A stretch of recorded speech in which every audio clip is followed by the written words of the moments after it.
on vous a préparé une table ronde autour de tous les outils et tous les politiques publiques, je dirais, et projets qui sont en cours sur le territoire. Parce qu'en fait, pour la bonne nouvelle de la matinée, c'est que vous êtes au bon endroit. Déjà parce que vous êtes ici avec nous et on est ravis de vous accueillir. Mais aussi parce que déjà, vous avez entendu que la politique de santé numérique sur le territoire, c'est une vraie volonté de la métropole. C'est une vraie volonté de la région Normandie qui est représentée aujourd'hui par Emmanuel, mais qui a une double casquette, un côté un peu schizophrénique des choses, mais c'est pas... on va réussir, ça m'arrive aussi, parce que je vais devoir répondre aux questions du pôle TES et animer cette table ronde. Et puis, au niveau de l'État, vous avez déjà vu cette petite infographie par le professeur Ténière. Il y a eu beaucoup d'argent, enfin beaucoup de choses qui ont été citées au niveau national. Je suis sûre que vous avez retenu vos interventions pour la table ronde parce que vous avez plein de choses à raconter, donc on va adapter au fur et à mesure. Le Health Data Hub a déjà été un peu présenté. Beaucoup de noms ont été cités. Aujourd'hui, je dirais que la santé numérique, c'est le bon moment pour se lancer parce qu'effectivement, pas mal des enveloppes financières y sont dédiées. La question, c'est comment vous, chercheurs, entreprises, patients, vous pouvez vous y intégrer. Et encore une fois, je vous dis, la bonne nouvelle, c'est qu'en Normandie, je dirais qu'on a beaucoup, enfin je le dis souvent, on a tous les ingrédients pour réussir. Je dirais que moi, ce que je retiendrai de cette première partie, c'est que peut-être qu'on manque un peu d'information ou de diffusion de l'information. Non, c'est pas facile avec le numérique de communiquer efficacement, contrairement à ce qu'on pourrait penser. Donc voilà, j'ai voulu citer aussi, alors forcément quand on fait des listes, on risque toujours d'en oublier, mais quelques initiatives remarquables des établissements de la région. On a parlé tout à l'heure, Monsieur Grosjean a cité le ETSA, l'entrepôt de données de santé du CHU, le centre Henri Becquerel, Michael a pris la parole pour parler, mais ça fait vraiment, il y a une vraie volonté, notamment avec le Becquerel Lab, d'inclure les patients autour des technologies. Vous en avez d'autres un peu partout sur le territoire. Donc voilà. Et la région Normandie, autant que telle, aussi a une stratégie de spécialisation intelligente autour d'accélérer les synergies et l'innovation vers la médecine des 5P humaine et animale. Donc avec tout ça, on devrait faire plein de projets. Et je pense que l'ambition de faire de Rouen et derrière aussi de la Normandie un territoire qui est bien connu sur la santé devrait être possible. Ce que je vais faire, je vais peut-être faire un premier tour de table juste pour que vous vous présentiez. Et puis après, ce que je vous propose, c'est de changer un peu l'ordre de ce qu'on avait décidé parce que je pense que vous avez des choses à redire par rapport à ce qui a été dit. Donc voilà, je vous laisse... Emmanuel, tu es la première, donc je te laisse te présenter. Oui, donc bonjour, merci beaucoup de l'invitation. Donc Emmanuel Tixier, je représente la région Normandie, je suis directrice de la direction de l'aménagement numérique.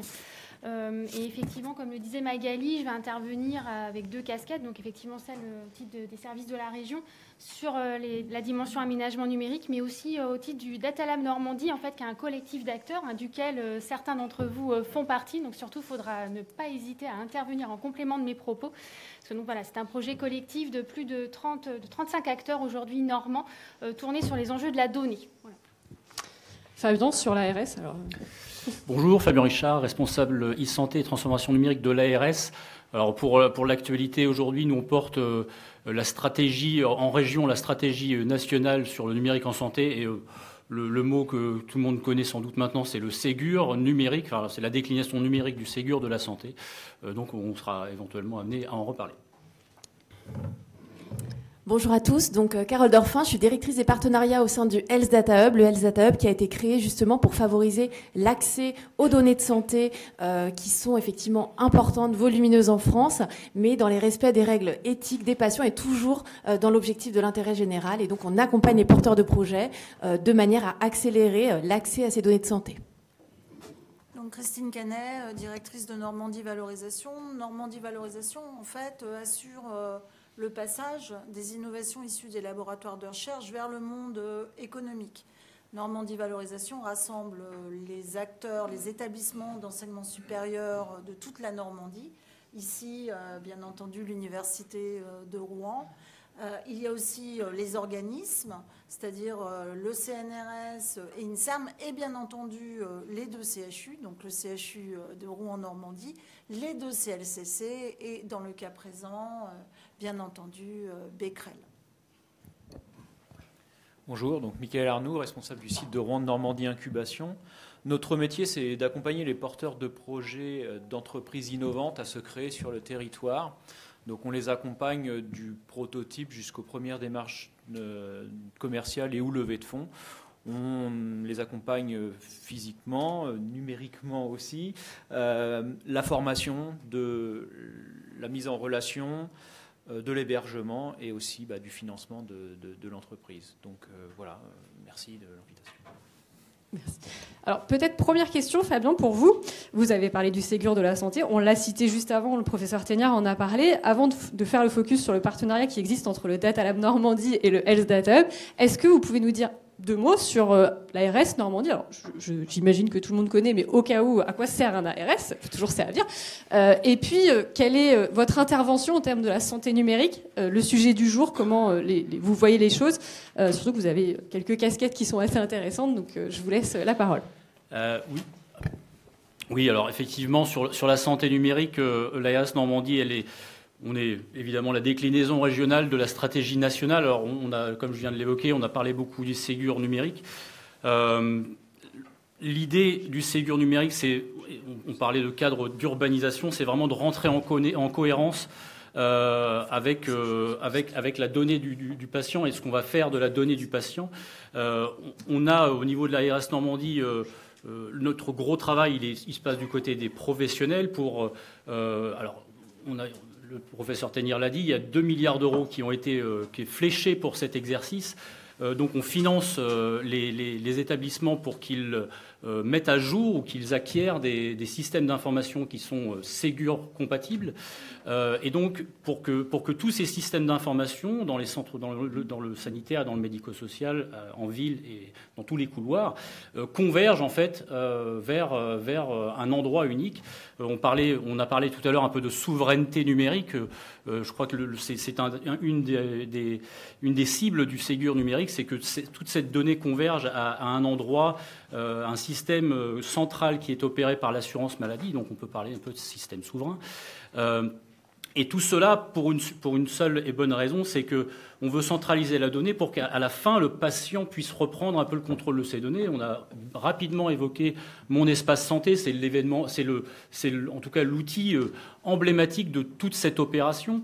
Le fait que vous puissiez avoir, et c'est le cas aujourd'hui, dans la poche, votre nouveau carnet de santé du 21e siècle, et c'est un peu plus qu'un carnet de santé, puisque ça propose des services beaucoup plus larges. Donc ça, c'est une première partie de ce que fait le pôle e-santé de l'ARS Normandie. Mais il y a d'autres sujets, parce que dans notre vision de la santé, elle doit aller partout et n'oublier personne. Et donc, on peut parler là de la télésanté pour aller dans des territoires plus reculés. Le déploiement de la télésanté fait partie d'une de nos priorités aussi en région. Donc ça, c'est le deuxième axe. Le troisième axe, c'est les systèmes d'information de coordination. Comment on permet d'optimiser le parcours patient quand il sort de l'hôpital, quand il cherche du temps médical et qu'il n'en a pas à sa disposition. Donc il y a tout un tas de la disponibilité des lits, on en a beaucoup parlé pendant le Covid. Tout ceci sont des problématiques qui sont adressées par l'e-santé.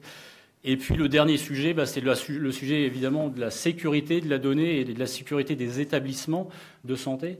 Donc à travers, pour la sécurité de la donnée et des identités, l'identité-vigilance, un des éléments symboliques de ça, c'est ce qu'on appelle l'INS, l'identité nationale de santé. Aujourd'hui, avec l'INS, vous aurez la même identité que vous fassiez soigner à Rouen, à Strasbourg, à Marseille, ce qui n'était pas le cas avant. Et donc là, en termes de cohérence et de suivi du patient, on a quand même un peu gagné en agilité.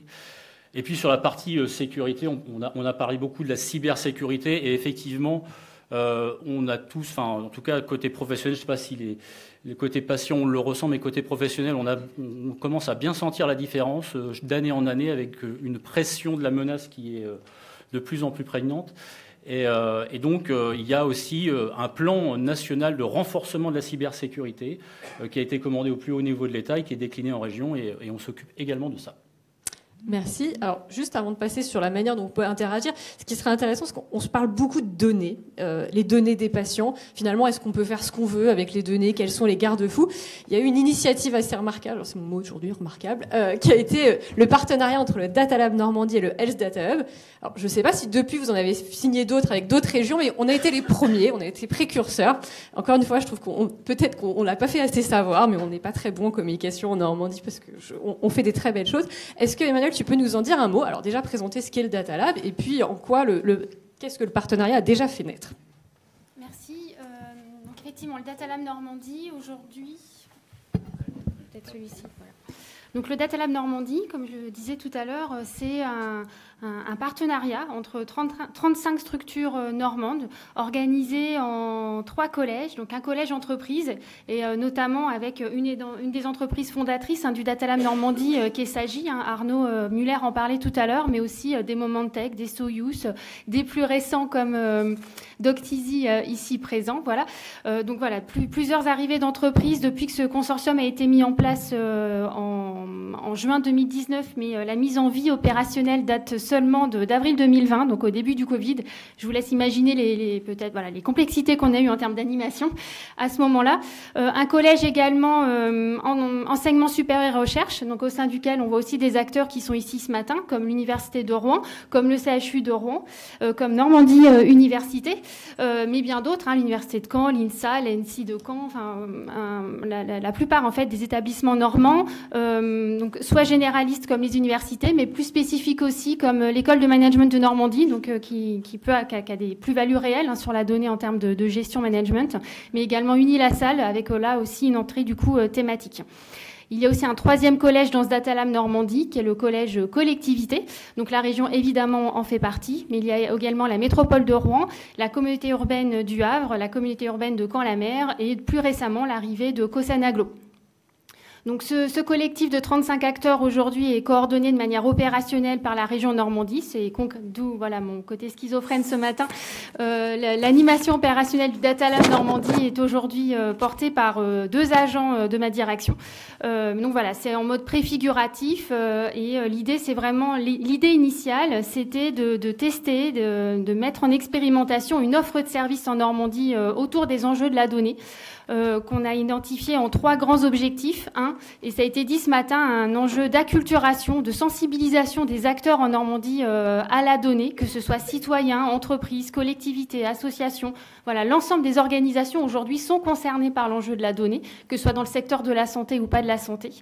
Un enjeu aussi de faire émerger des projets, donc de faire se rencontrer les entités intéressées pour travailler entre elles sur ces enjeux de la donnée. Parce qu'effectivement, d'une entreprise ou d'une collectivité qu'on va qualifier de donneur d'ordre, c'est-à-dire qui a envie de porter des projets sur la donnée, mais qui ne sait pas forcément comment faire, enjeu de la mettre en relation avec des entreprises expertes du traitement de la donnée, qui vont expliquer concrètement ce qui est possible de faire, mais également mise en relation avec des chercheurs. On a vraiment des compétences fortes en Normandie sur l'algorithmie, les mathématiques, voilà. Donc un enjeu fort aussi d'acculturation des donneurs d'ordre, mais aussi d'accompagnement au travers de projets concrets. Et tout ça, voilà, dans l'ambition, dans l'objectif de mettre en place des services numériques en Normandie, souverains, sécurisés, qui répondent à des besoins de la population ou des professionnels. Et donc, voilà, avec un accompagnement qu'on essaye de bout en bout sur le sujet de la donnée, une nouvelle fois en mode vraiment partenarial normand. Donc voilà, chacun a finalement sa brique à apporter et surtout voilà, les entités signatrices de l'accord de consortium présentes ce matin sont évidemment invitées à interagir aussi et compléter mes propos.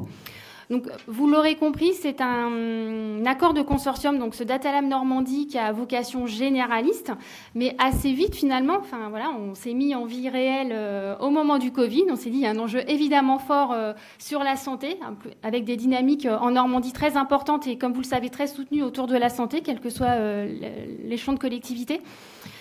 Et voilà, plutôt que de réinventer, ce que le national faisait déjà très bien, on s'est dit dans ce format collectif qu'il peut être intéressant de tisser un partenariat avec un acteur spécialiste, reconnu, expert sur le sujet. Et donc c'est le Health Data Hub.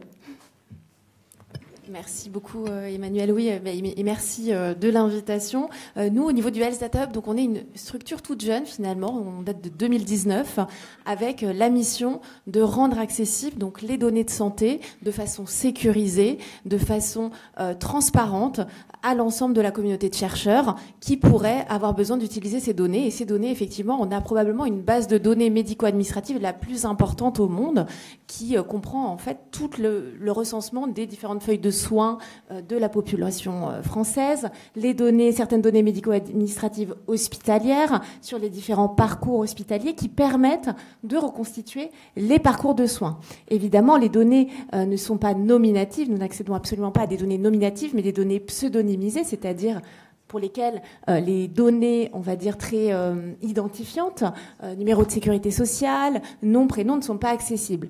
En revanche, toutes ces données-là, qui seront complétées par des données plus médicales à travers des projets qui vont à la fois associer des données, par exemple, de centres hospitaliers, et on va revenir sur certains projets qui sont portés par les acteurs en Normandie, eh bien, vont apporter de la valeur pour comprendre tout le parcours de soins des patients. Et nous, on est quelque part le garant, et en tout cas l'accompagnant des porteurs de projets pour pouvoir accéder à ces données et en même temps garantir les droits des patients. Puisqu'aujourd'hui, pour y accéder, eh bien, il faut passer par des comités d'éthique, notamment ce qu'on appelle le CESRES, qui va valider l'intérêt général du projet, qui est un comité indépendant, et évidemment la CNIL, qui va assurer la minimisation d'un certain nombre d'accès aux données. On ne peut pas avoir accès à l'ensemble des données, ça doit être des données qui sont spécifiques pour un projet. Et donc, dans le cadre du partenariat avec le Data Lab Normandie, et effectivement, c'était un petit peu préfigurateur des différents accompagnements qu'on va avoir dans d'autres régions, puisqu'aujourd'hui on accompagne près de 90 projets. Eh bien, on a accompagné des projets sur ces dimensions d'aspects réglementaires, d'anonymisation des données, autres thématiques qui sont assez nouvelles, assez innovantes et sur lesquelles on a aussi un petit peu appris avec les acteurs. Donc on a par exemple un projet qui s'appelle Anthropométeur, donc qui est porté par le centre Henri Becquerel et qui met à disposition un certain nombre d'outils basés sur des scanners thoraciques pour pouvoir permettre d'avoir la constitution de masses graisseuses, de masses maigres au sein d'un même patient et de pouvoir fournir ces éléments aux acteurs de recherche qui auraient besoin d'utiliser ces données pour des projets particuliers. On a également un projet EdSanco, également porté par le CHU de Rouen, et on parlait tout à l'heure, il y avait une équipe avec Madame Tavolacci, justement pour la plateforme de troubles de comportement alimentaire, et vous en parlerez probablement mieux que moi si vous voulez prendre la parole. Donc on est effectivement ravis de vous avoir accompagné. Et je dirais un autre projet emblématique, le projet Primège, autour d'un entrepôt de médecine de ville qui est un peu préfiguratif de l'initiative qui finalement est en cours au niveau national d'un entrepôt de médecine de ville avec des données de médecine de ville. Donc ça, ce sont tous ces travaux-là qui finalement vont aussi inspirer un certain nombre de projets plus nationaux. Donc on a besoin de venir travailler aussi dans les territoires avec ces entrepôts de données de santé également pour pouvoir aussi constituer une certaine doctrine. Et donc juste peut-être sur le point des entrepôts de données de santé qui avait été évoqué aussi tout à l'heure, donc il y a un entrepôt également au niveau du CHU de Rouen. Il y a effectivement un appel à projet qui est encore ouvert aujourd'hui pour pouvoir accompagner, financer et aider les acteurs et hôpitaux qui auraient besoin de structurer leurs données autour d'entrepôts de données de santé au profit finalement de la réutilisation pour la recherche. Alors justement, vous citez plein de projets. Comment on fait pour interagir avec vous trois, le Data Lab Normandie, la RS Normandie, le Health Data Hub? Il faut attendre l'appel à projet, on peut vous solliciter directement. Enfin voilà. Et après, on passera à la deuxième partie de la table ronde. Mais avant, ça me paraît important. Ici, sont présents aujourd'hui des professionnels de santé, des chefs d'établissement, des industriels, des entreprises qui proposent des solutions de santé numérique. On fait comment pour parler avec vous ou pour présenter son projet? Je vais commencer, puis après je laisserai évidemment la parole à mes collègues. Je voulais juste compléter sur le partenariat Datalab Health Data Hub, l'apport en fait que le Health Data Hub a aussi eu pour notre démarche territoriale. Et on parlait de l'ambition, enfin de l'enjeu citoyen tout à l'heure. On bénéficie, et du coup on porte concrètement un projet avec la direction citoyenne du Health Data Hub pour aussi s'inspirer de leur méthode en fait d'acculturation, de sensibilisation, de ce lien avec ce citoyen. Effectivement, on apprend aussi finalement de cette compétence au national sur ces enjeux-là. Et on est typiquement en train de porter un projet expérimental aussi avec le CHU de Rouen et donc la direction citoyenne et le Data Lab Normandie, aussi sur cette approche citoyenne. Donc, je voulais signaler, parce qu'à mon sens, c'est important. Concrètement, pour bénéficier d'un accompagnement du Data Lab Normandie, je vais parler que de ça, et de la région Normandie, ce qu'effectivement, dans le cadre de l'appel à projet que citait Carole, en fait, la région Normandie a aussi financé, évidemment, ces projets-là en mobilisant des fonds européens. Donc, j'imagine que vous connaissez bien cette dynamique fonds européens, mais on pourra y revenir aussi. Donc, c'est vrai qu'on fonctionne beaucoup par appel à projet, mais on fonctionne aussi, évidemment, au fil de l'eau. Donc, surtout, il ne faut pas hésiter à nous solliciter dès que vous avez des intentions de projet et quand il y a besoin d'un accompagnement préalable, et on sait que sur les sujets en lien avec la donnée, il y a cet enjeu dont on parlait de la culturation, de vérifier la faisabilité technologique avant d'aller plus loin. Vous pouvez évidemment contacter donc l'équipe opérationnelle du Data Lab Normandie, qui sont 2 agents aujourd'hui au sein de ma direction. Et après, je ne sais pas si tu as prévu de donner les contacts, mais on pourra toujours donner les contacts. Voilà, sinon il y a une adresse générique, contact datalab@normandie.fr. Je l'ai pas mis, mais promis, je le mettrai. Mais j'aurais peut-être dû te la donner en amont. Donc voilà, surtout n'hésitez pas à nous contacter au fil de l'eau. Et l'enjeu, c'est bien effectivement ça, de mettre en relation avec l'ensemble des compétences, des expertises qui sont au sein des membres du Data Lab Normandie. Et je crois qu'il y a juste une question ou une remarque, c'est ça ? Question pour les 2 demi-cerveaux d'Emmanuel. Donc, on viendra vous voir pour les projets de plateforme numérique, bien sûr, côté région, mais également une question là, très pratico-pratique. Si cette plateforme numérique fonctionne, elle générera beaucoup de data de personnes qui se seront dépistées pour leur TCA, leur obésité, qui seront auto-évaluées, etc. Est-ce que vous avez des recommandations à faire sur les formats? C'est un peu technique, on pourra en reparler, mais sur comment anticiper la configuration de la collecte des données pour qu'elle puisse être data hub extractable a posteriori? Merci pour la question. Évidemment, sur ces projets-là, on a tout intérêt à travailler ensemble avec nos experts, avec nos data ingénieurs et scientists pour pouvoir préparer ces éléments. Nous, notre ambition, au-delà de mettre à disposition les données du Système national des données de santé, c'est aussi de l'enrichir avec un certain nombre de bases de données, de catalogues, de plateformes, de manière à pouvoir aussi visibiliser ces plateformes et qu'elles puissent être beaucoup plus utilisées. Donc, évidemment, ça fait partie aussi de la mission de pouvoir ensemble réfléchir techniquement à mettre en place et à partager ces plateformes. C'est vrai qu'on travaille aussi sur c'est un petit peu des questions de standardisation aussi. On travaille sur ces sujets-là au niveau européen également, de manière à se dire finalement quels sont les standards qu'on doit avoir dans la manière de structurer nos données de santé, nos entrepôts, de manière à pouvoir finalement bénéficier à plus large échelle de la, on va dire, de la synergie de ces différents entrepôts. Donc, avec plaisir. Et pour travailler avec nous, du coup, donc évidemment, on a un guichet ouvert.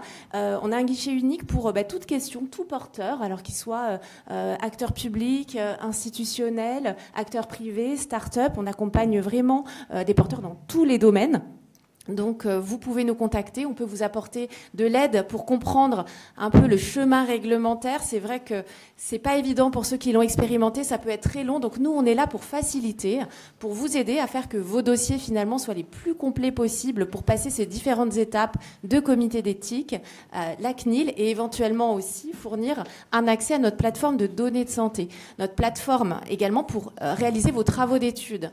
Donc, on a une plateforme sécurisée à l'état de l'art avec des outils de développement qui permettent d'aller travailler la donnée de santé de façon très sécurisée sur ces données pseudonymisées en lien avec les autorisations qui auront été données. Donc là, vous pouvez effectivement nous contacter, en tout cas pour ces premiers, je dirais, besoins. Et évidemment, nous avons des appels à projets qui permettent de bénéficier de financements et d'accompagnement plus rapprochés. Donc, on a par exemple un appel à projet qu'on appelle l'AMI, l'appel à manifestation d'intérêt BOAS. Donc, c'est sur la création de bibliothèques. Ah, c'est des noms... On est toujours très créatifs sur les noms des appels à projets. Bibliothèque d'ouverture d'algorithmes en santé. Je vous parlais de cette grande bibliothèque de données qui est le Système national des données de santé, donc des bases de l'assurance maladie. Eh bien, aujourd'hui, on finance le développement des algorithmes pour aller cibler des populations particulières, de manière à ce que ces algorithmes qui seront ouverts et qui auront bénéficié d'un financement, eh bien, puissent être réutilisés par la communauté pour encore plus facilement réaliser des travaux sur ces données de santé. On a également des appels à projets, donc l'entrepôt de données de santé, et des appels à projets sur la thématique environnement et santé. Donc, j'ai pas parlé d'un projet qu'on accompagne aussi dans le cadre du Data Lab, du partenariat avec le Data Lab Normandie. C'est le projet avec la société Vive qui visait justement à identifier les problématiques liées aux rhinites allergiques et à l'environnement finalement géographique pour identifier les facteurs de risque, les endroits où effectivement il y aurait un petit peu plus de risque de rhinite allergique, d'asthme, en fonction de l'imprégnation pollinique par territoire. Donc là, on a un chaînage de données qui s'est réalisé entre les données de l'assurance maladie et les traitements pris par les patients et des données du territoire, les données polliniques, moisissures et autres, pour pouvoir identifier finalement les endroits les plus à risque pour les patients. Donc ça, c'est un exemple également de projet santé-environnement. Et donc, nous, on finance également avec le Green Data Forest, qui est finalement un projet porté par le ministère de l'Environnement sur des sujets environnement et santé. Donc, on voit là aussi toutes les perspectives qu'on peut envisager en matière de santé. Et voilà. Juste, j'en profite, mais le projet Jumeaux numériques a été soutenu aussi par la métropole de Rouen et il sera présenté le 13 décembre à l'occasion de l'Interco-Tour qui se tiendra aussi le 13 décembre. Je fais la promotion de l'écosystème en même temps. J'ai une petite question là-bas. Juste un témoignage. Je suis Marie-Pierre Tavolacci, médecin épidémiologiste au CHU de Rouen. Vous avez cité le projet ETSANCO. Donc, tout d'abord, merci effectivement d'avoir pu impulser par cet appel d'offres Data Lab ce projet. ETSANCO, c'est ETSAN pour l'entrepôt de données de santé du CHU de Rouen, et Co pour cohorte. En fait, l'idée, c'était de pouvoir chaîner des données de l'entrepôt de données de santé, des données du SNDS et des données patients par des e-questionnaires, des auto-questionnaires. Donc, 3 sources de données, donc une exhaustivité finalement sur le parcours d'un patient, parce que dans le SNDS est une mine d'or, mais il manque tous les comportements de santé, tous les facteurs de risque, intéressants aussi pour les épidémiologistes, et puis l'entrepôt de données aussi de santé qui permet d'avoir toutes les informations liées vraiment à la biologie, aux résultats de radio, etc., que n'a pas non plus le SNDS. Donc, une exhaustivité d'informations. Donc, on a lancé cette première étude, ce premier projet sur les troubles du comportement alimentaire. C'est ces patients-là, donc avec le professeur Deschlottes. Mais c'est pas simple. C'est pas simple. Scientifiquement, on y arrive, évidemment. Le projet a eu l'accord du CPP. Ça, de ce côté-là, on est pas mal. Le plus dur, c'est l'aspect technique réglementaire de la donnée, du chaînage.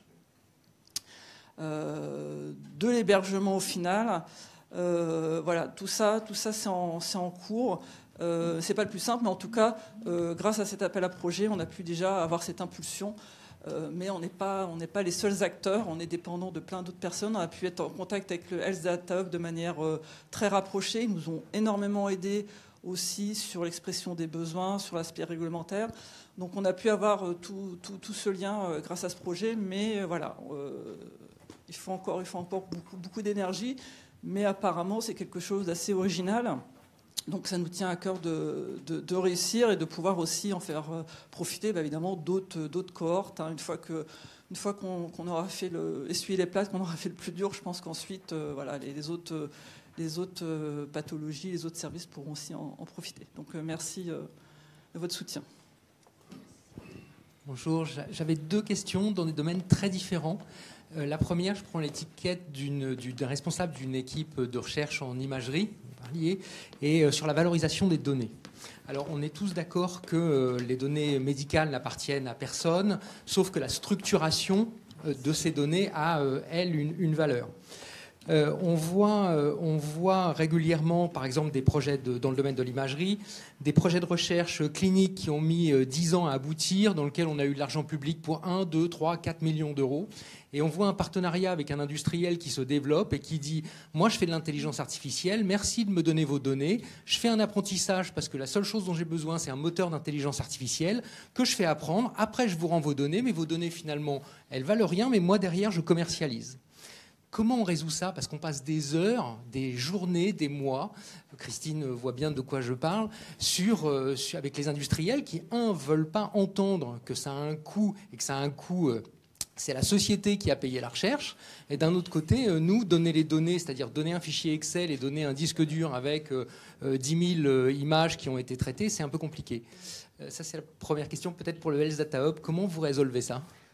Aujourd'hui, on a effectivement, et merci de la question, hein, c'est un vrai sujet, on en parlait tout à l'heure, et la question de la valorisation du travail, effectivement, c'est de l'argent public, mais d'ailleurs, il y a eu du temps, il y a eu de la structuration de données, des équipes qui ont travaillé dessus, puis d'un coup, il faudrait effectivement donner ces éléments à des industriels qui vont effectivement valoriser les choses. Donc aujourd'hui, on n'a pas eu une réponse vraiment parfaite là-dessus. Il y a des réponses avec des financements qui vont être ces appels à projets, notamment de structuration d'entrepôts de données de santé. Après, il y en a qui ont réussi à trouver des partenariats, des brevets pour accéder à un certain nombre de données, mais ça reste encore des expérimentations et je dois vous dire que pour l'instant, la réponse, elle n'est pas complètement résolue. Donc, on est vraiment très ouvert justement pour travailler avec les initiatives un petit peu locales pour se dire comment on fait pour valoriser ces données. Peut-être ouvrir une partie et puis derrière permettre une valorisation du service finalement de mise à disposition. On a cette même question nous, pour notre plateforme aussi. Comment on valorise ce service et en même temps on veut être ouvert et partager et faire en sorte que finalement ça retombe sur l'écosystème. Je comprends parfaitement qu'à un niveau académique, c'est extrêmement important qu'on puisse partager et c'est le but du Health Data Hub et c'est extrêmement bien. Quand c'est un industriel qui derrière va vendre une solution des centaines de milliers d'euros, c'est plus difficile. Moi, je vais peut-être embarquer, si tu veux bien, Pierre. En fait, je pense que déjà, il y a le niveau d'acculturation des industriels qu'on rencontre ici qui n'est pas le même que dans d'autres pays. D'accord ? C'est-à-dire, je prends les données, j'entraîne mon IA, je vous rends les données, ça n'a servi à rien. Et en fait, on arrive avec une certaine typologie d'acteurs à finalement tester leur IA pour eux et leur donner le résultat, finalement, et non leur donner accès aux données. Ça, c'est le premier point. Encore faut-il y arriver, dépendant de certains acteurs. On ne va pas s'étendre sur le sujet. Mais moi, j'ai confiance avec l'écosystème qui se met en place, la mention que j'ai faite tout à l'heure sur l'enjeu de souveraineté de ces données, la stratégie nationale, que finalement, au fur et à mesure des années, les pratiques évoluent. Le deuxième point qui a été mis en évidence par Madame, c'est pas parce que c'est un algo et qu'il y a un trou dans la raquette en France au niveau des brevets que c'est pas protégeable sur certaines briques avec des brevets dans d'autres pays, notamment, je dirais, dans des pays où on a plus une certaine agressivité vis-à-vis des données patients, qu'on ne peut pas faire du brevet. On a un exemple actuellement, on a essayé. Donc, en fait, les brevets ont été déposés outre-Atlantique et en Asie, ce qui fait que la brique essentielle de la technologie, au moins, est protégée. Et ça change la donne, tu vois, donc l'IA est protégée. Il est clair que ce qu'on peut espérer, c'est qu'avec la structuration de l'écosystème français, régional et la mise en place, comme l'a dit Joël tout à l'heure, du PUI qui commence à se structurer avec ses priorités sectorielles, santé numérique, santé bien-être, etc., on arrive tous ensemble finalement en cheminant à dire voilà le modus operandi maintenant, voilà comment ça se passe et il vaudrait mieux le dire avant qu'après quand les résultats sont là. Mais globalement, on voit quand même, on arrive à avancer. Alors, je ne te parle pas du cas présent, d'accord voilà, mais je pense qu'il faut... on est confiant. La deuxième est totalement différente. C'est la problématique qu'il a et celle d'un directeur d'établissement. On voit qu'il y a plein de... Dans le domaine des entrepôts de données santé, il y a plein de démarches. Et nous, par exemple, on est confrontés à des entrepôts locaux, des entrepôts régionaux, des entrepôts au niveau de fédération nationale. c'est compliqué. C'est à la fois, on se rend bien compte que c'est d'énormes moyens, et puis après, on ne sait pas comment et où aller. Donc, c'est parfois un peu difficile. Est-ce que, voilà, comment vous gérez cette connaissance du fait qu'il y ait de multiples démarches, et comment faire pour accéder vers la bonne? Alors, je vais commencer à répondre, mais je pense qu'à moi seule, je n'ai pas toute la réponse.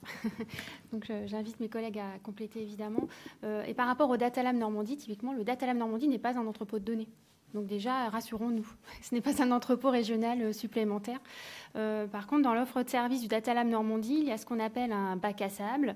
C'est un espace de confiance qui est hébergé au Crian, qui est le mésocentre, qui porte aussi l'offre de service télécom pour le SR, la santé, une offre de stockage de données et également l'accès au supercalculateur en Normandie. Donc c'est un mésocentre spécialisé sur ces questions-là, qui héberge donc ce qu'on appelle, nous, ce bac à sable, l'atelier IA, qui a vocation à recevoir, accueillir les projets, donc accueillir les données, les différentes choses à mener pour les faire parler, le temps du projet et donc le temps d'un cas d'usage. Voilà.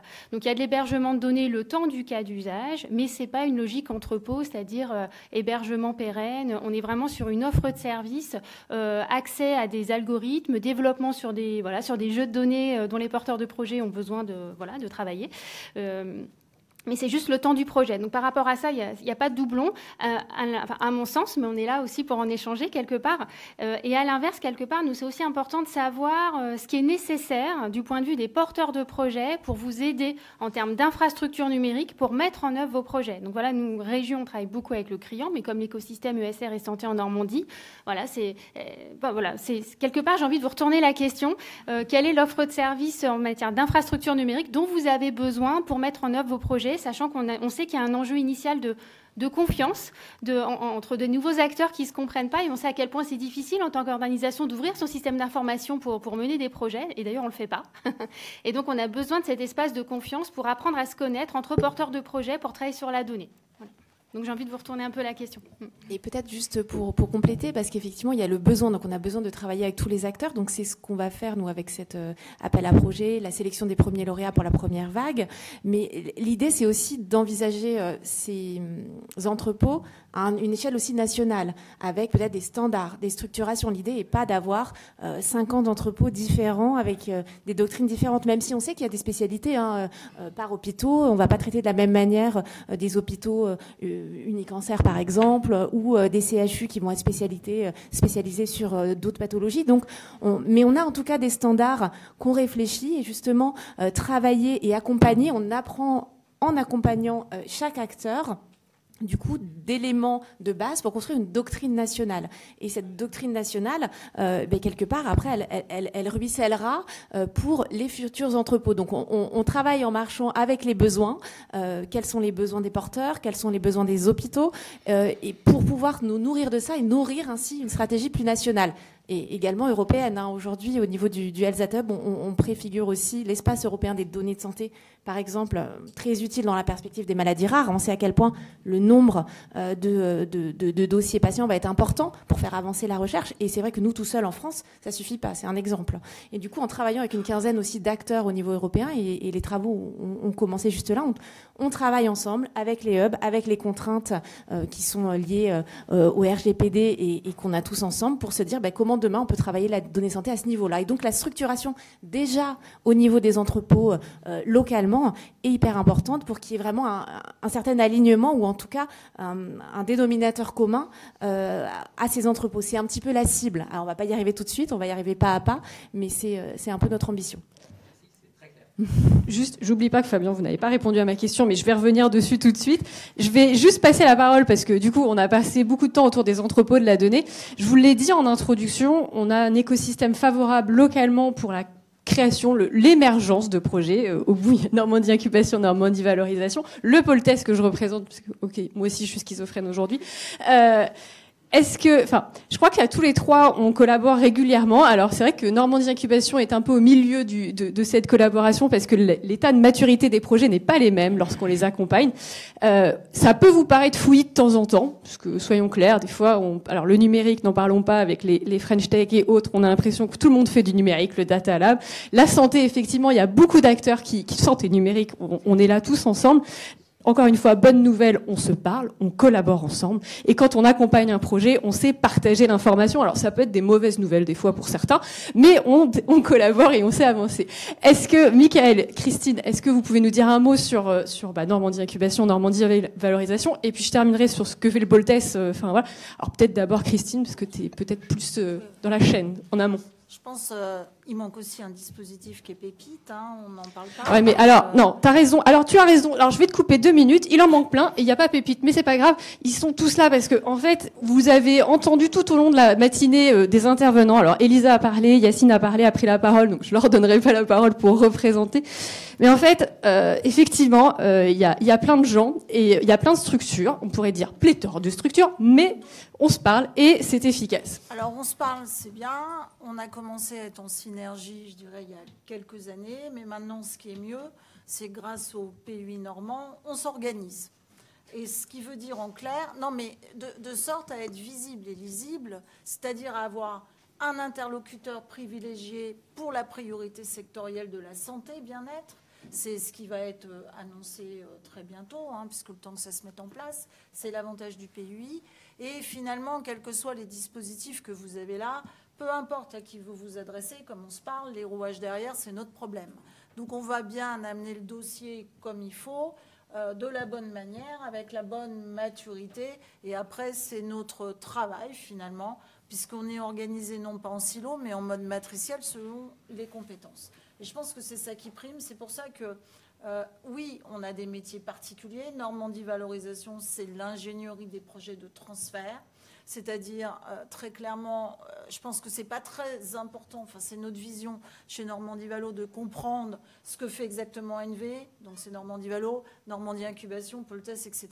Ce qui est important, c'est que vous compreniez qu'on a toute la chaîne, depuis l'idée de l'invention jusqu'à la protection intellectuelle et jusqu'à la sortie, c'est-à-dire en mode start-up ou licence. Et il y a toute l'expertise nécessaire sur le territoire, qu'elle soit juridique, propriété intellectuelle, analyse de marché, feuille de route, mais aussi réglementaire, parce qu'il y a des gros enjeux. Et finalement, le message, c'est sur la santé, il faut savoir que ici à Rouen, il y a une prévalence des projets en santé qui est issue des établissements d'enseignement supérieur et de la recherche, avec une grande part de projets sur la santé numérique. Santé numérique égale pas seulement des plateformes destinées aux patients ou des objets connectés, on en voit beaucoup, hein, j'en porte un, vous en avez sans doute un. Et puis il y a ceux qui avertissent les patients de tas de choses. C'est aussi des outils qui sont destinés aux praticiens, pour les aider ou les accompagner dans la prise de décision de diagnostic. Je pense à des outils qui aident à l'analyse de données d'imagerie médicale, qui va non pas remplacer le praticien, mais qui va pouvoir mettre en exergue certaines zones. C'est aussi des données ou des produits, on va dire, qui vont permettre de classifier des patients, de sorte à donner naissance à des tests compagnons et s'assurer que les pharmas, finalement, et donc les praticiens, administrent le bon traitement aux patients s'il a, par exemple, une forme de cancer plus rare, avec telle typologie, etc. Donc c'est tout ça, la santé numérique. Moi, je tiendrai peut-être, si vous le permettez, on a parlé de données patients. Les données à noter, ça a une valeur, faut pas c'est le savoir qu'évoquait Pierre. Je vois Madame Duchu qui hoche la tête. C'est important. Il ne faut pas se dire que ça ne vaut rien. On rencontre des situations où finalement l'industriel, ou peu importe, il n'y a pas de méchant, hein, il y a plutôt une certaine naïveté, passe avec sa clé USB, on lui donne tout, c'est ça la réalité. Et en fait, on n'a rien à y gagner, ni en tant qu'établissement, ni en tant qu'écosystème régional, et encore moins pour la souveraineté du pays. Donc en fait, il faut poser vos questions. Il ne faut pas hésiter. Vous vous adressez à qui vous voulez. Nous, on se débrouillera avec. Est-ce que, et quand on travaille sur de la donnée patient, est-ce qu'on a eu déjà la première question, l'accord du patient pour travailler sur ces données? C'est la base, voilà. Mais en gros, on est tous là. Je vois David du CHU, tout le monde travaille ensemble. On est là pour vous aider. Vous avez envie, vous travaillez sur des données santé numériques et vous voulez les rendre accessibles à l'extérieur. de toute manière, le chemin qui sera choisi, il sera tracé avec vous. Donc, on ne va pas vous imposer de faire des choses, mais par contre, il faut le faire en conformité avec les réglementations, sans se faire éventuellement, entre guillemets, induire en erreur et donc finalement ne pas vous permettre d'aller au bout de votre projet. Je vais passer la parole après à Michael, de start-up. Si ça a été cramé avant, c'est mort. C'est vraiment ça. Donc voilà. Et on a un très fort potentiel. J'aimerais aussi mettre en avant, si tu permets Magali, la santé numérique pour la Normandie. On est identifié au niveau national comme une des zones qui va contribuer à la fameuse stratégie d'accélération nationale santé numérique. Donc à nous finalement de remplir cet espoir. Hein, ça a été basé sur les années passées avec ce qu'on avait donné comme innovation, qu'elle soit open à tout le monde ou via des startups ou via des licences. Mais on attend de nous qu'on en fasse plus. Et en fait, finalement, je pense que c'est peut-être le message, je regarde Joël. Depuis le début, on a dit on va faire de l'innovation qui change ou améliore la vie des gens. À l'époque, c'était un peu surprenant. Maintenant, c'est le leitmotiv national. Vous avez envie d'aider vos patients. Nous, on mettra en branle la machine avec tous les financements et on va tous s'organiser. Vous aurez le bon accompagnement au bon endroit. Merci Christine. Oui, je rebondis sur ces propos. J'essaye de répondre un peu facile, à la question de base et puis en même temps à ce qui a été posé à droite à gauche.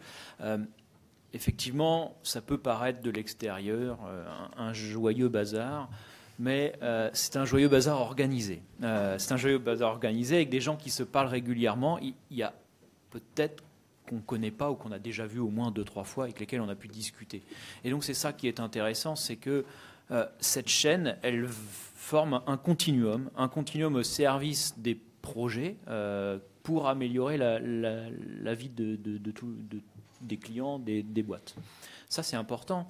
Et donc, effectivement, on a besoin de se structurer et de rendre cette offre lisible. Ça, c'est indéniable. On y travaille depuis un certain temps. La région nous soutient. La métropole, on est partenaire au quotidien. Normandie Valo, on s'est mis en consortium pour répondre à différents appels à projets. Et puis, Gali, quel projet de Normandie Incubation ne connais-tu pas? Voilà, donc, ceux qui ne sont pas numériques. Ouais, eh bien, c'est déjà pas mal. Hein, vous en avez déjà pas mal. Parce que c'est vrai que je crois qu'un jour, Laurent m'avait dit que 25 ou 30% de vos projets sont de la santé.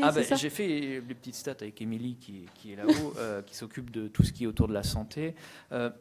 On a à peu près une cinquantaine de projets qui est suivi. Il y en a à peu près la moitié qui sont autour de la santé. Et dans cette moitié, c'est les 3/4 qui sont numériques. Donc, écoute, je vais faire l'appareil. Nous, on a fait le bilan côté test du nombre de projets en santé numérique, parce qu'on ne fait que du numérique en santé. Je pense qu'un tiers de nos projets on identifie entre 150 et 200 projets par an au général. Ceux qui voient véritablement le jour, entre le moment où vous avez l'idée et le moment où vous passez à l'action, effectivement, on en perd un petit peu la moitié, mais en tout cas, dans cette moitié, effectivement, un tiers de nos projets concernent la santé numérique. C'est important de le dire, je pense, parce que je crois que c'est méconnu. En tout cas, même si on commence à être reconnu au niveau national, moi, je trouve qu'on ne l'est pas assez parce qu'on est tellement meilleur que les autres qu'il faut quand même qu'on le dise, quoi. Et ça va surtout, en fait, c'est à la fois du service pour les professionnels, ça va du service pour les patients qui ont besoin d'être suivis, mais c'est aussi ce lien, vraiment, j'entendais... on se disait, ça se sépare un peu en deux, les pros pour les pros, les patients pour les patients. Non, il y a vraiment de tout, des plateformes de mise en relation patient-pro. Je ne vais pas tous vous citer, là, je vous vois tous, il y en a plein que je connais. Faut aller les voir. Il y a des stands en bas, on fera les stands après. Allez les voir, il y a des stands et vous allez voir la diversité des projets et la beauté des projets. Voilà. Je disais tout à l'heure, notre métier...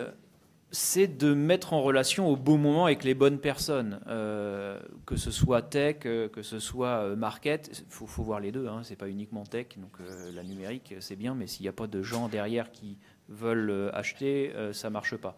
Alors j'entendais, du coup je vais répondre aussi partiellement à des problématiques de données. Peut-être ça marche pour les grands groupes, c'est cette idée de volonté de pillage, j'en sais rien, et encore, j'ai mis un grand bémol. Pour les boîtes qui démarrent, les startups, il ne faut pas avoir de crainte, je pense sincèrement, par rapport à ça. Pourquoi ? Parce qu'elles ont autant besoin de vous que vous avez besoin d'elles quelque part pour exploiter et donner des meilleures solutions aux patients.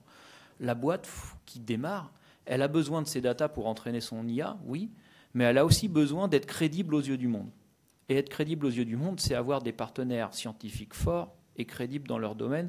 Donc, si on commence un partenariat en disant « file-moi tes données, je vais te pouiller, je ne te revois pas », ça va mal aller, on ne va pas lever des fonds. Donc, dans l'idée, c'est vraiment ça. Et c'est pour ça qu'on est autour de la table tous ensemble, c'est qu'on puisse discuter pour dire, bah voilà, apprenons comment ça fonctionne, aussi bien en amont de la chaîne qu'en aval de la chaîne, pour que tout ça, ça puisse amener à des solutions pérennes et financées, parce que ce sont des projets longs et qui doivent être financés lourdement. Alors, effectivement, message à passer, les projets en santé numérique qui sont un peu longs à être mis sur le marché, mais c'est pour ça qu'on est là et qu'on les accompagne. On fait en sorte, en tout cas, entre nous, d'accélérer la mise sur le marché des innovations.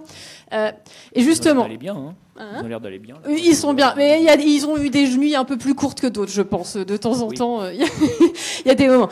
Un acteur, alors Fabien, du coup, je vais vous redonner la parole parce que effectivement, on a parlé beaucoup du monde académique qui n'est peut-être pas forcément celui avec qui vous traitez le au quotidien. Comment on fait aujourd'hui quand on est, alors je vais plus m'adresser au côté entreprise, chef d'entreprise, peu importe, pour pouvoir vous présenter des innovations ou des choses qui ont été testées, éprouvées, etc. Je connais déjà la réponse, mais je pense que c'est bien si on l'entend de vous, pour venir vous voir, pour vous le présenter, parce que potentiellement, le premier, alors je ne sais pas si c'est acheteur ou prescripteur de ces solutions, ça peut être aussi l'ARS, ou en tout cas le réseau que vous avez derrière, parce que quand on veut changer le système de santé, bah forcément, il faut parler à l'État. Et quelle est la place que peut prendre l'ARS dans cet écosystème ? Alors, effectivement, sur cette partie innovation, aujourd'hui, en termes, en tout cas, d'accompagnement, le plus concret, c'est ce qu'on appelle chez nous l'article 51, mais là, on est sur une partie de l'innovation qui est très particulière, on est plutôt sur de l'innovation organisationnelle, et donc on est sur un parcours, quelque part, de tests dérogatoires qui a vocation, au final, à rentrer dans le droit public. Donc ça, c'est une partie, finalement une très petite partie des projets, et d'ailleurs, c'est pas forcément des projets numériques. C'est pas, en tout cas, toujours le cas. Et pour tout le reste, eh bien, en fait, l'ARS était pas toujours très présente sur sur ce volet-là, et c'est plus le cas aujourd'hui. On a vraiment une volonté aussi parce que ça fait partie de la vision nationale. Notre ministre le disait. J'étais à Lyon il y a 2 jours pour l'anniversaire de la stratégie d'accélération numérique, et les mots du ministre sont très clairs, c'est les innovations d'aujourd'hui sont la santé de demain. Donc effectivement, nous, on est la déclinaison du ministère de la Santé. Ce serait quand même un peu grotesque qu'on n'ait pas, en tout cas, à notre place et qu'on ne soit pas actif sur la question. Et donc, ce qu'on est en train de faire, c'est on commence à se réunir avec pas mal d'acteurs d'ailleurs qui sont à cette table. On a décidé de se réunir régulièrement et puis d'essayer de cartographier l'ensemble des dynamiques qui sont dans la région. Et ça nous permet, en discutant ensemble, de savoir qui est le plus pertinent d'agir à telle ou à telle étape d'un projet numérique. Donc, pour contacter l'ARS, le site internet est là pour répondre à la question. Et puis, c'est effectivement le pôle e-santé et transformation numérique de l'ARS qui est actif là-dessus. Je vois pas mal de start-up que j'ai reçues pour me présenter les projets. Et j'étais chez Normandie Incubation, là, je crois, la semaine dernière, pour rencontrer certains. Donc voilà, la première étape aujourd'hui, c'est assez nouveau en fait. Donc la première étape, c'est de recevoir toutes les dynamiques naissantes pour qu'on puisse faire connaissance. Et puis après, on va essayer de les accompagner au mieux. Et puis, encore une fois, c'est une dynamique qui est assez récente, donc ça va sans doute se monter en cohérence, monter en capacité, je l'espère, dans les années qui viennent. Mais en tout cas, voilà, il y a une espèce de comité de suivi régional qui est en train de se former progressivement, et c'est une très bonne nouvelle. Effectivement, c'est ce que je disais en introduction. Vous êtes au bon endroit parce qu'il y a tous les ingrédients pour réussir à mettre sur le marché votre innovation. Bon, alors, voilà. Alors, des questions.